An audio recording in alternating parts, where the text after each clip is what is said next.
Berarti Sunan Lawu itu bukan sesosok jin ya, Mbah? Bukan Gus, itu punya saudara.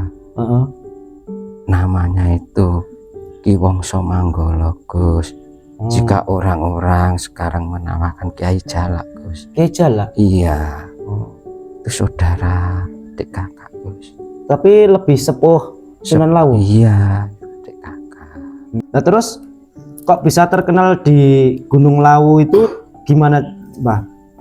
Lah, dari sisi kan dari Keraton Mataram, dari Keraton Surakarta, itu kan juga ada sisilahnya Gus. Iya kan, sebetulnya memang kan sejarahnya Mataram itu adanya itu kan setelah Demak Bintaro nih, Mbah. Iya. Iya, itu sebelumnya ada Gus. Rentet-rentetannya silsilah keluarganya ada semua.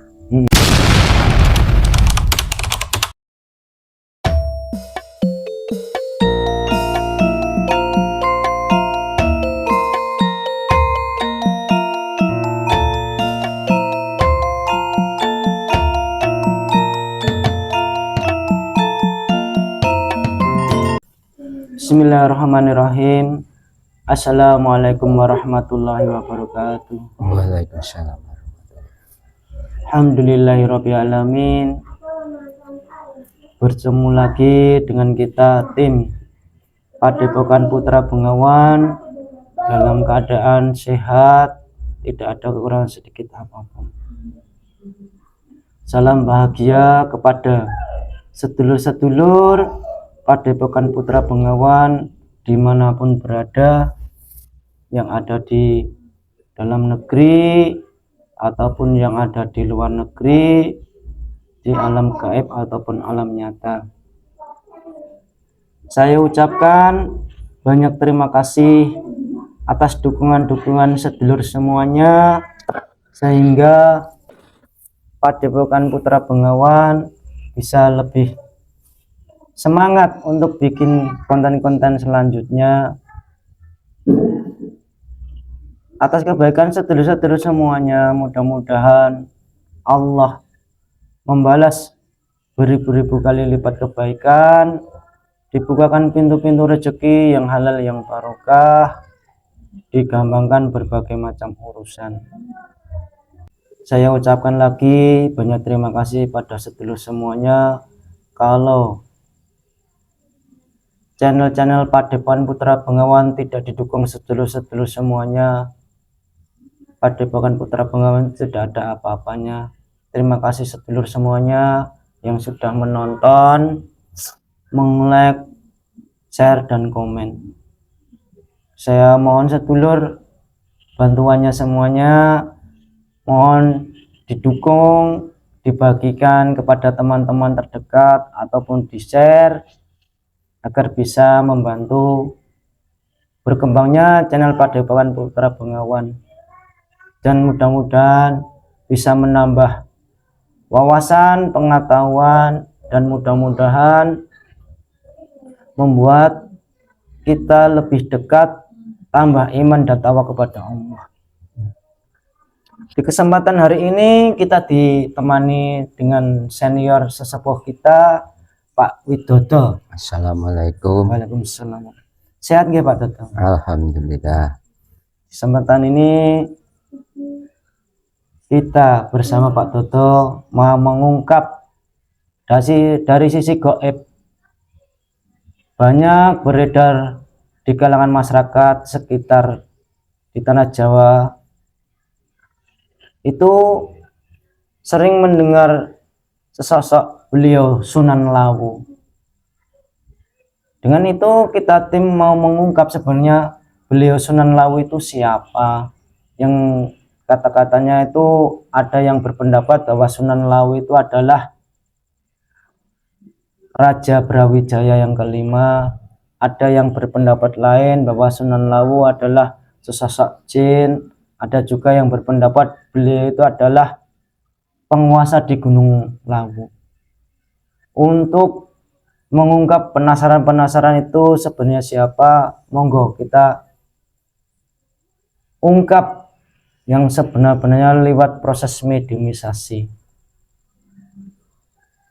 Untuk menyingkat waktu, kita mulai proses mediumisasinya. Mohon doanya sedulur, mudah-mudahan ini nanti bisa berjalan dengan lancar, tidak ada halangan sedikit apapun, diberikan keselamatan kami semuanya beserta penonton-penonton, diberikan keselamatan oleh Allah, dilindungi oleh Allah dari berbagai macam bahaya. Monggo Pak, dimulai proses mediumisasinya. Bismillahirrahmanirrahim. Assalamualaikum. Dengan izin Allah,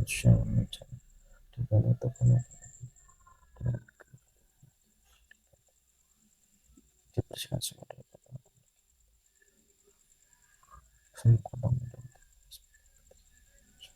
terbatal semuanya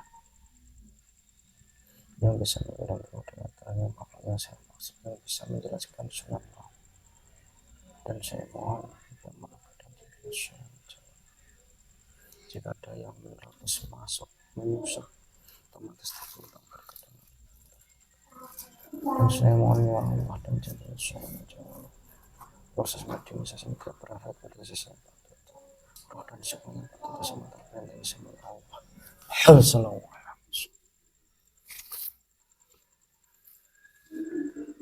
Bismillahirrahmanirrahim. Ya Allah, dengan izin beliau Syekh yang Nur Cahaya Nirwana, sosok gaib yang bisa menjelaskan sebenarnya siapa beliau Sunan Lawu, yang bisa menjelaskan yang sebenar-benarnya tertarik yang sebenar jika penyusup terpental terlibat. Sallallahu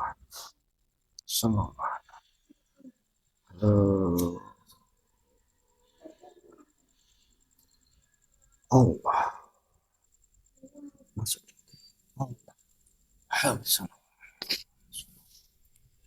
dan jemput untuk sinkron dengan jasadnya di atas energinya menyesuaikan kita bisa berkomunikasi dengan manusia dan dengan Allah.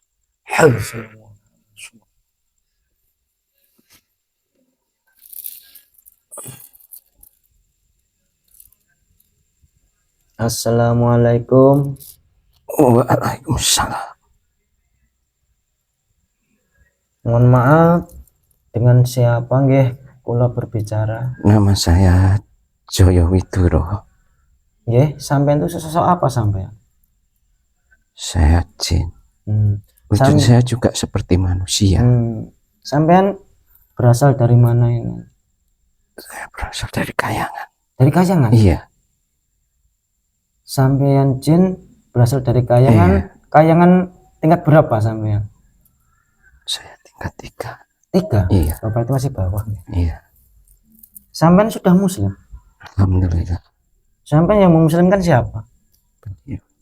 Beliau? Iya. Sebelum kita lanjut saya cek dulu ya Mbah ya. Mbah. Bismillahirrahmanirrahim. Ya Allah.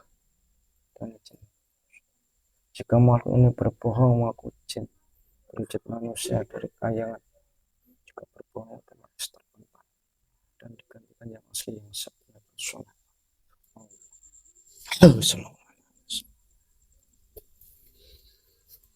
Mohon maaf ya Mbah kalau saya kurang sopan dengan panjenengan nggih.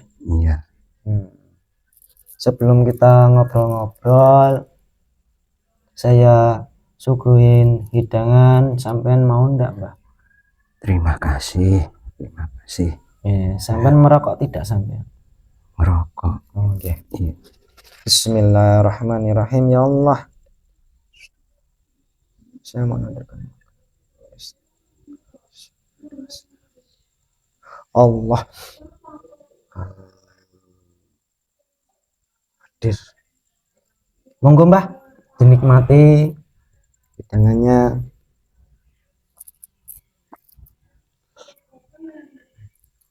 Ada keperluan apa? Nggih, mohon maaf Mbah, saya menghadirkan sampean.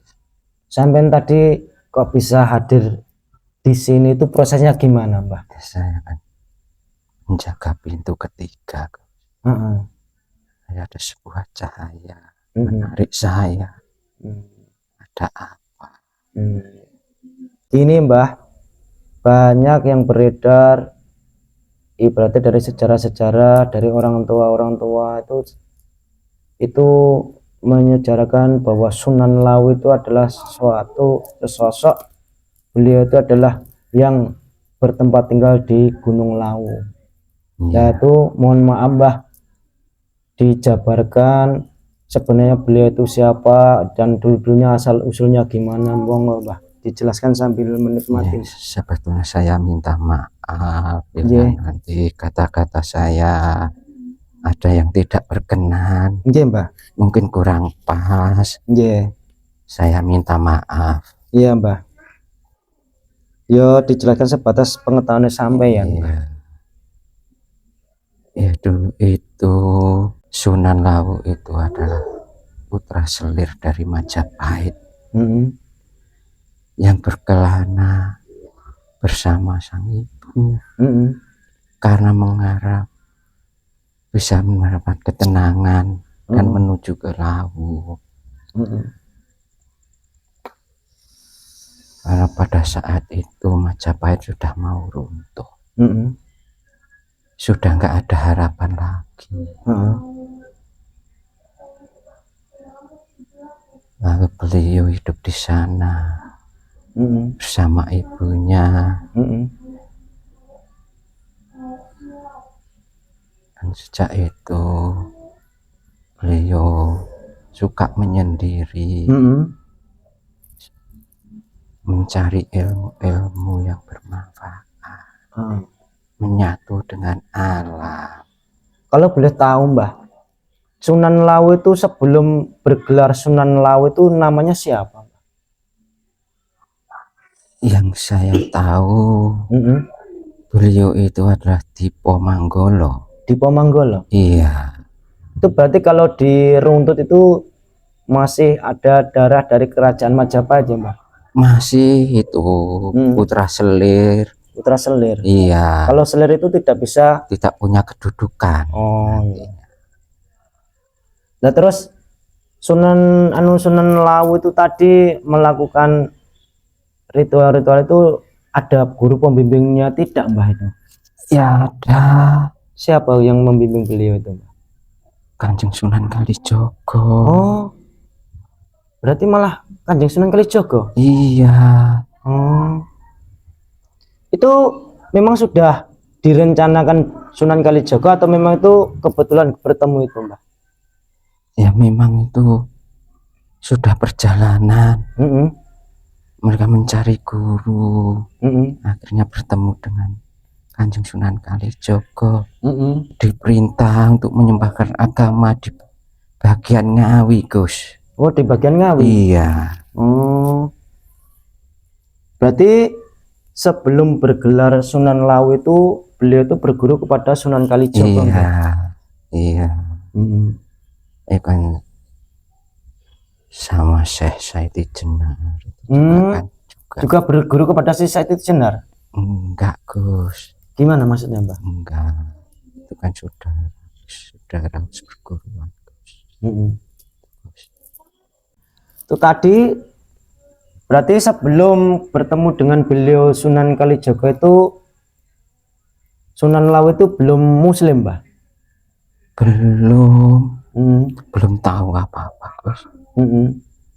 Ya namanya juga pelarian Gus. Ya belum tahu apa-apa Gus. Cuma ibunya ingin mencari ketenangan karena sudah tidak ada harapan lagi Gus bagi putranya Gus.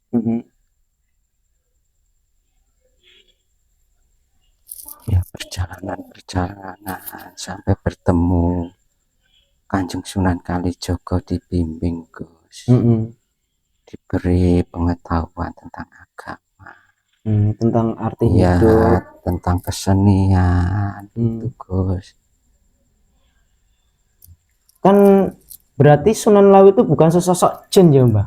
Bukan Gus, itu punya saudara, namanya itu Ki Wongso Manggolo Gus. Jika orang-orang sekarang menamakan Kiai Jalak, Gus. Kiai Jalak. Iya, Oh. itu saudara adik kakak, Gus. Tapi lebih sepuh Sunan Lawu. Iya, adik kakak. Nah terus kok bisa terkenal di Gunung Lawu itu gimana, Mbah? Lah, dari sisi kan dari Keraton Mataram, dari Keraton Surakarta, itu kan juga ada sisilahnya, Gus. Iya kan, sebetulnya. Memang kan sejarahnya Mataram itu adanya itu kan setelah Demak Bintaro nih, Mbah. Iya, iya. Itu sebelumnya ada, Gus. Rentet-rentetannya silsilah keluarganya ada semua. Yang namanya orang yang nggak punya tujuan, ke siapa yang mau kenal, Gus? Oh, iya. Nah, terus beliau itu mengajarkan ilmu yang dapat dari Sunan Kalijaga itu diajarkan di daerah Ngawi, Mbak. Iya, daerah Ngawi. Itu berarti di sana itu pengikutnya juga banyak. Alhamdulillah di sana juga banyak sana. Nah, itu Sunan Lawu itu sama ibunya itu berjuang di situ terdengar di Keraton Majapahit tidak, Mbah? Enggak, Gus. Sudah nggak mau tahu, Gus. Saya nggak mau tahu keraton itu enggak. Iya. Iya, udah nggak mau tahu. Wong namanya orang dibuang, Gus. Cuma selir. Jadi itu kalau diruntut itu keturunan dari Brawijaya yang keberapa, Mbah? Sunan Lawu itu? Yang keempat, Gus. Keempat? Iya. Bukan kelima? Bukan. Kan itu sejarahnya gejolaknya Demak Bintaro dengan Majapahit itu kan Brawijaya kelima, toh, Mbah? Iya, Gus. Iya. Berarti itu Brawijaya itu seangkatan dengan Sunan Lawu berarti kan? Iya. Kalau diruntut itu. Makanya beliau Prabu Brawijaya itu mencari, Gus. Saudara-saudara yang ada di Gunung Lawu ternyata bertemu, Gus. Ya ini, ya beliau Kanjeng Sunan Lawu itu, Gus, saudaranya, Gus. Terus kalau boleh tahu, Mbah, kok sampai terkenal di penguasa Gunung Lawu itu kan Sunan Lawu sampai katanya di situ itu gimana, Mbah? Nah iya, Gus, wong di sana itu di bawah kayangan, Gus. Oh, Gunung Lawu itu di bawah kayangan, Gus. Banyak orang mencari kesaktian ke sana, Gus. Memang di Gunung Lawu itu ada misteri apa, toh, Mbah? Kok ibaratnya kok koyo sakral gitu loh. Itu kan di atas kan ada 3 makam, Gus.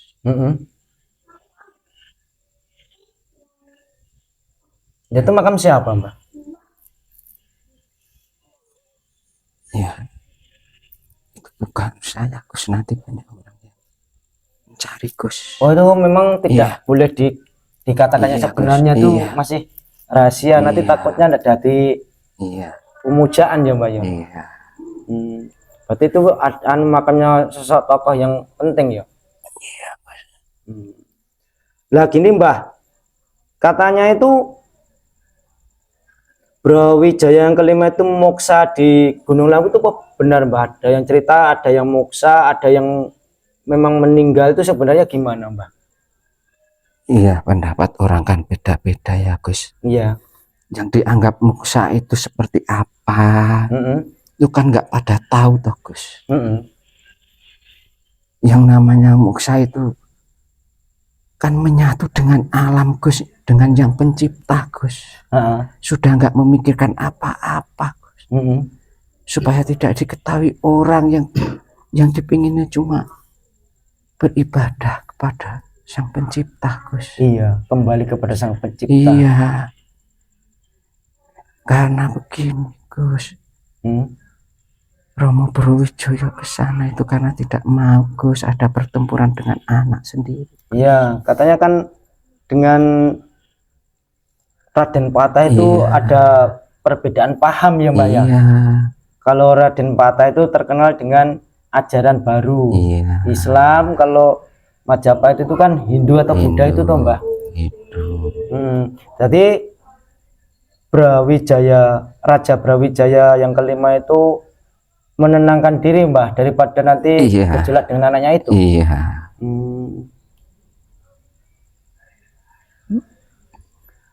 Makanya sampai sekarang pun semua keraton itu adanya cuma rebutan semua, mencari kebenarannya sendiri-sendiri.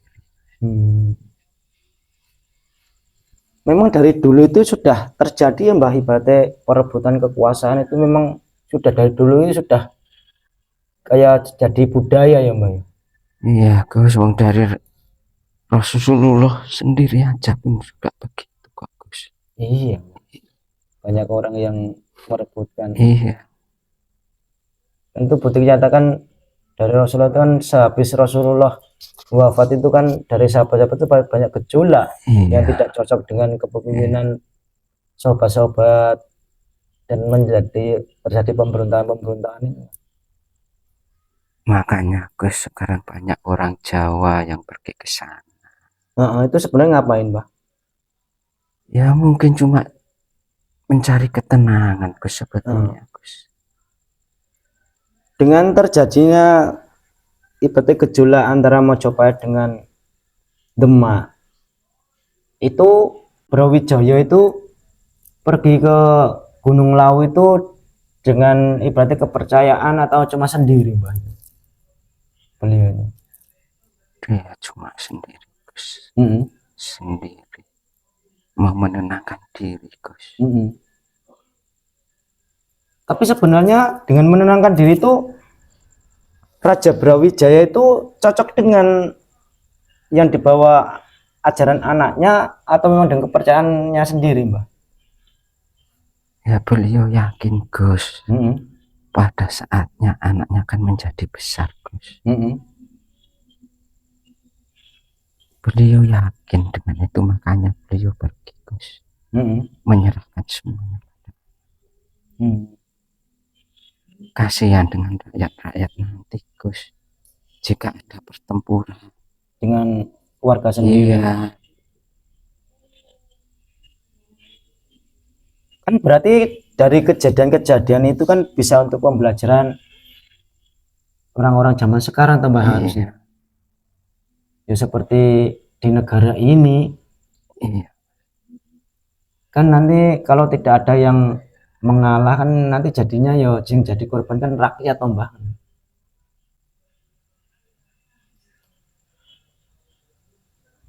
Ada yang nyerang Gus. Ada yang nyerang? Iya. Sudah dibentangi Mbah. Iya. Bismillahirrahmanirrahim. Ya Allah.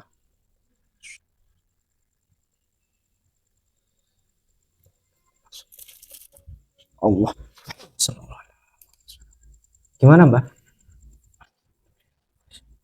Itu tadi yang nyerang dari sosok apa Mbah yang nyerang Mbah? Sudah. Alhamdulillah Gus. Nah, sesak Gus dadanya Gus. Sesak? Iya.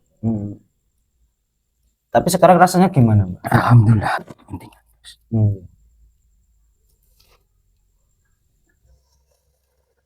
Nah terus dengan berjalannya waktu itu Sunan Lawu itu bisa bertemu dengan Raja Brawijaya tidak Mbak? Berjalannya waktu. Ketemu? Iya ketemu. Terus gimana Mbak dari pertemuan beliau-beliau itu?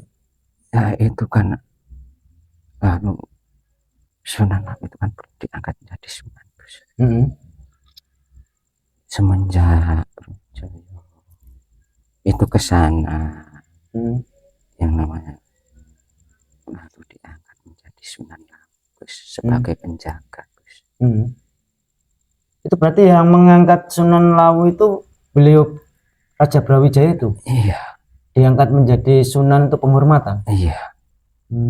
Terus ditugaskan untuk menjaga keseimbangan. Berarti Raja Brawijaya itu berarti ya sudah muslim Mbah berarti? Berarti yang muslim kan malah Sunan Lawu. Iya Gus. Itu sama sang pencipta Gus. Gimana Mbah? Agak keras Mbah, nanti enggak dengeran eman-eman Mbah nasihatnya sampean itu. Dia itu kalau sama yang pencipta Gus, betul-betul Gus, dia tidak ingin apa-apa lagi Gus. Nah terus dengan terjadinya Raja Brawijaya itu menyendiri menenangkan di Gunung Lawu, itu kerajaan Majapahit gimana Mbah? Kan masih ada turunnya Gus sampai Brawijaya ke-6 Gus.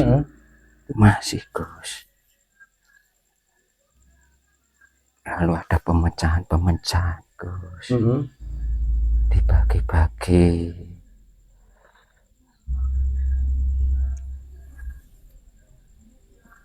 Nah,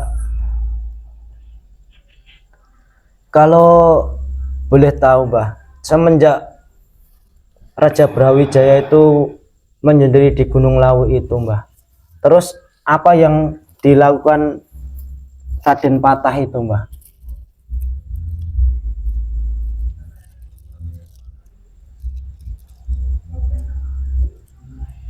Raden Patah kan juga berkelana Gus. Juga berkelana. Juga berkelana? Iya Gus. Kenapa kok malah berkelana? Iya Gus.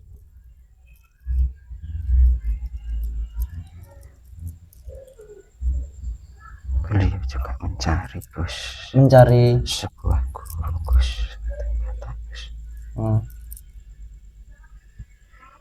Dia juga rela Gus meninggal. Suaranya agak keras Mbah, nanti enggak untuk menyebarkan Gus kebaikan Gus. Oh berarti semenjak dengan terjadinya bergejolak dengan orang tuanya itu Raden Patah itu juga sudah tidak berkecimpung di kerajaan dan Gus. Mau menyebarkan agama Islam tadi ya, syiar berarti ya.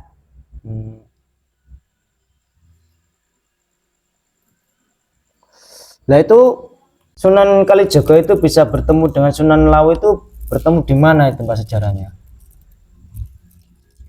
Iya Gus, perjalanan dulu itu kan juga mau mencari ketenangan, pada akhirnya bertemu beliau Gus. Dibimbing beliau. Berarti sebenarnya Sunan Lawu itu adalah putra selir dari Raja Brawijaya ke-4. Terus ibaratnya tidak diakui di kerajaan. Beliau bersama ibunya berkelana di Gunung Lawu itu ya Mbak ya. Yang menetap. Dan bertemu beliau Sunan Kalijaga dibimbing untuk masuk agama Islam ya. Terus syiar di daerah situ. Iya. Kalau Gus tahu yang ada di Argo Tumeleng Gus. Argo Tumeleng mana Mbak? Argo Tumeleng itu bawahnya Argo. Dalam. Maaf Gus.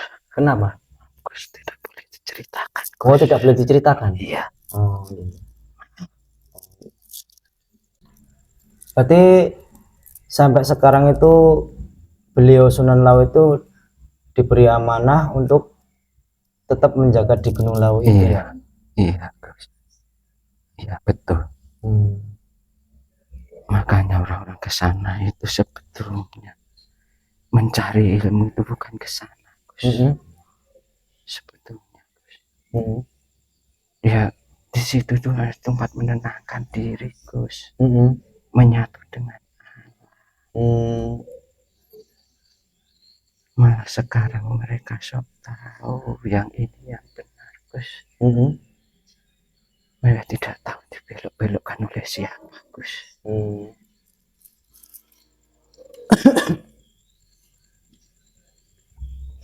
Ya udah Mbah, terima kasih atas penjelasannya nggih Mbah. Maaf ya Gus. Nggih. Kok kelihatannya wadahnya itu tidak mampu Mbah. Itu wadah sampean. Nggih, sampean undur diri melanjutkan tugas. Kalau saya banyak salahnya ya mohon maaf sebesar-besarnya ya Mbah ya. Sampean undur diri keluar dengan halus ya Mbah ya. Berserta efek negatifnya dibawa keluar semuanya ya. Assalamualaikum. Waalaikumsalam warahmatullahi wabarakatuh. Bismillahirrahmanirrahim. Kita keluar semua. Allah.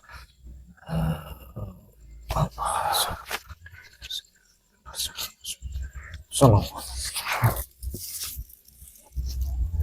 Sekian pemirsa, dialog kita dengan sesosok jin yang bertempat tinggal di Kayangan lapisan ketiga.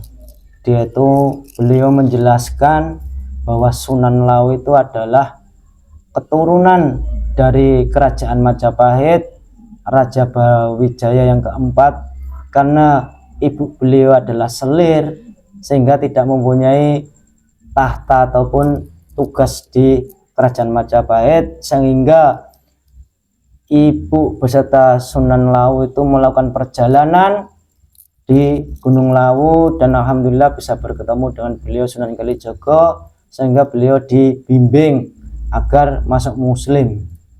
Dan saya tekankan sedulur semuanya, apa yang dikatakan sosok gaib ini jangan 100% percaya, karena sosok gaib itu tidak boleh dipercaya.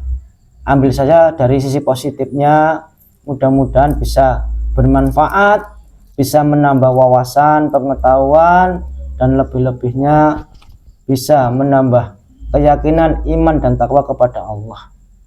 Jika kita tim banyak kekurangan kesalahan ya mohon maaf yang sebesar-besarnya. Billahi taufiq wal hidayah. Assalamualaikum warahmatullahi wabarakatuh.